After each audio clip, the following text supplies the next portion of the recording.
Good day and welcome to Donmar TV News Channel, mga nagbabagang balita sa buwan ng Hulyo. Eto kasi, tingnan mo ha. Sabi ni Senator Nancy Binay, nanalo lang to dahil Binay eh. Pero sa totoo lang, wala namang ginawa itong maayos nun eh. I'm against death penalty unless maayos natin yung justice system natin. Kawawa yung mga mahihirap.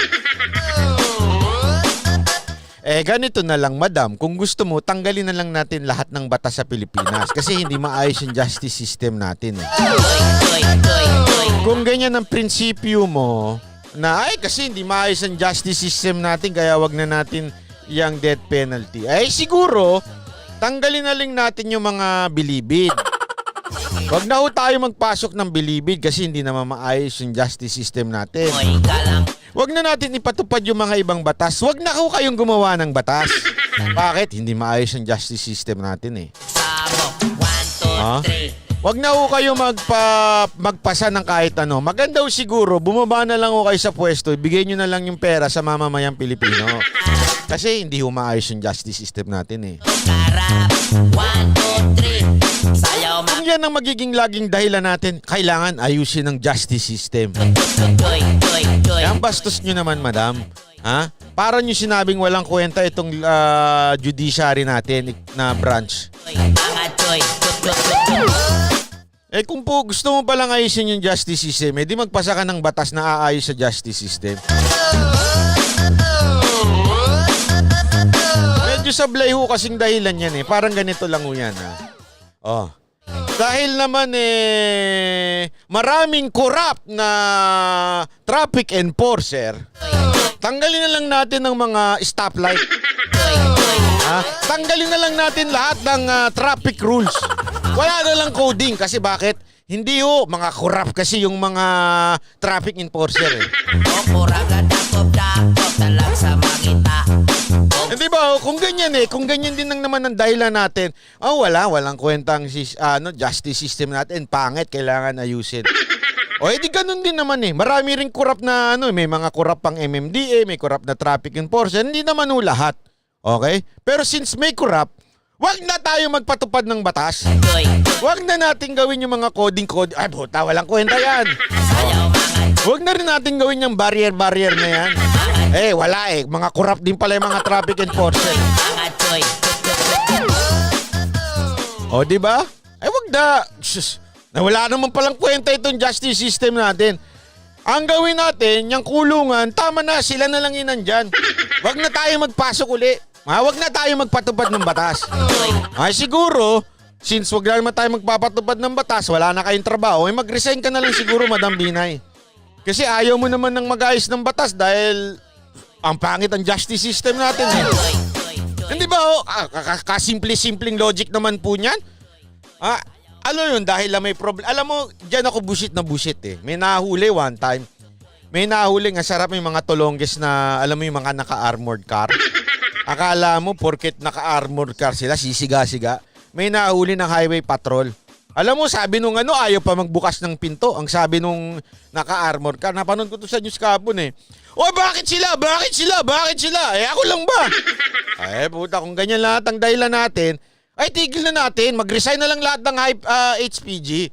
Wag na tayo magpatupad. Kailangan pala talagang lahat hulihin. Paano kung hinuhuli ka? Anong gagawin? Habang hinuhuli ka, huhuli siya ng iba. Hindi ganon. Napaka-pangit namang klaseng logic nun. Sayaw mga choy. Choy, choy, choy, choy. Mga choy. Choy, choy, choy, choy, choy. Mga choy. Hindi sa akin hindi naman sa magtatali-talinuhan ako. Okay? Oo po, marami talagang sabit sa justice system natin. Natural, saan ba namang klaseng gobyerno na merong perfect justice system? Pero hindi ho yan dahilan para sabihin mo wag ka na magpatupad ng kahit na anong batas o hindi ka gumawa ng batas. Hindi yan ang tamang argumento patungkol dyan.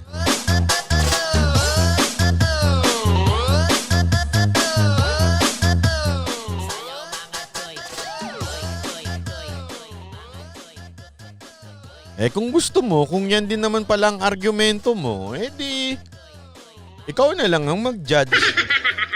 Hindi, pero hindi, alam mo, biro ko lang yun ha. Pero, napakapangit ho kasi niyan. Para mo...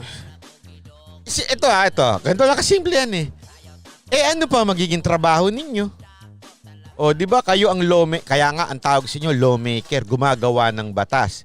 Pero wala kang tiwala doon sa judge o sa justice system na maghahatol patungkol sa ginagawa niyong batas. Di wag na lang ho tayong gumawa ng batas kasi wala naman pala din tayong tiwala sa sistema ng ating batas eh. Di ba? Jerome Palo, salamat sa $5 banat by pang coffee mo. Salamat! Hindi ba? Tingnan mo ha. Ito pa sabi niya, we need to talk about paano tayo mabubuhay and by discussing death penalty, kamatayan pa rin yung pag-uusapan. The conversion will shift to death again while there's so much death already happening around us. So, akin at moment, mag-focus muna tayo kung paano tayo mabubuhay, kung paano natin bubuhayin ang ating mga kababayan. Ang komento yan, komento ng mga tanga yan eh. Hindi dahil marami nang namamatay, wag na nating pag-usapan ang death penalty. Ang katangahan naman buhay yan. No? Sorry pero nakakatawa eh. Dahil na marami namang nagugutom, wag na nating pag-usapan kung ano mang patungkol sa pagkain. Dahil lang porket maraming Madam, eto lang ang tanungin ko sa inyo ha. Alam niyo po ba na mas maraming namamatay sa AIDS? Mas maraming namamatay sa cancer kaysa sa COVID? Okay? Maraming namamatay sa heart attack kaysa sa COVID. Tingnan nyo, statistic niyan. Mas marami yung namamatay dyan. Ano ibig sabihin nun? Hindi na natin pag-uusapan yung ibang bagay? Kaya ako nga sabi, actually, ang unang title ko nito, ang una kong title pala nito talaga sa YouTube ngayon is Death Penalty versus Slow Senator. Napaka-slow. So, ano to, pag-uusapan na lang natin forever itong COVID na naman. Anak naman ng kayo ng tutsa. Oh. Talagang kailangan COVID everyday. Barado nga dyan, mamaya pag-uusapan natin yan, barado nga dyan si Kiko Matching dyan eh. Ni Bato eh. Alam mo si Bato, minsan hindi ko gusto yung sinasabi niya pero this time pasok sa banga eh. Kasi, so ngayon may COVID tayo. So lahat ng bagay tigil muna. Tigil muna ang pag-usapan. Ang lahat ng pag-uusapang batas sa Senado at lahat ng pag-uusapan sa Kamara ay lahat patungkol sa COVID. Huwag na kayong gagawa ng ibang bagay kung hindi sa COVID. Okay? So, siguro, since forever nang nandyan ang COVID, hindi naman mawawala yan, ay forever nang kapag-usapan natin ay COVID. Okay? Ayaw nyo naman pag-usapan ng ibang bagay unless ABS-CBN yan. Talagang, nako, mas mabilis pa kayo sa Porsche para pag-usapan niyang ABS-CBN. Pero pagdating sa mga ganitong death penalty, ayaw nyo pag-usapan kasi marami kasing namamatay sa COVID. Ang logic yan, ang labo. Sakit sa bangs, ano? Yung logic mo kaya ayaw mong pag-usapan ng COVID dahil marami nang namamatay sa COVID. Kaya wag muna natin pag-usapan ng death penalty. Sabi ko nga kahit siguro mahinang utak na Pilipino, matatawa sa'yo. Oy, 20 Canadian dollars, wala. Lamang na lamang ang mga taga-Canada ngayon. Lucy Imperial, salamat sa 20 Canadian dollars. Alam mo yun, na parang, Madam, kung puro COVID lang din naman ang pag-uusapan ninyo, para ho atang medyo nakakasawa naman din. Kasi meron ng napag-usapan nyo na yung Bayanihan Act, naayos nyo na yan. Okay, meron na tayong mga bagay na naka-in place para ho mapag-usapan yung mga kailangan dyan. Kung puro yan ang pag-uusapan natin, tigil na lahat ng mundo dahil sa COVID, sa pandemic. Bakit ganun ang logic ninyo mga oposisyon?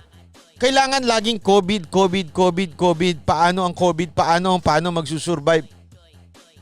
Hindi ba pwede nating pag-usapan naman ng ibang bagay? Alam ko na, sabi siguro ng senador. Sige, wag na yung COVID, yung Pogo naman, Pogo. Pag-usapan natin yung Pogo. O kaya pag-usapan natin si Sinas. O kaya kung hindi naman si Sinas, yung China. Ha? Kaya alam mo talagang medrong mga mga internal motives itong mga senador na ito. Kasi sa kanila, kailangan kung ano lang yung makakasira sa Pangulo, yun lang ang kailangan i-discuss natin. O kung ano man yung yun lang, wala nang iba. Ay nako.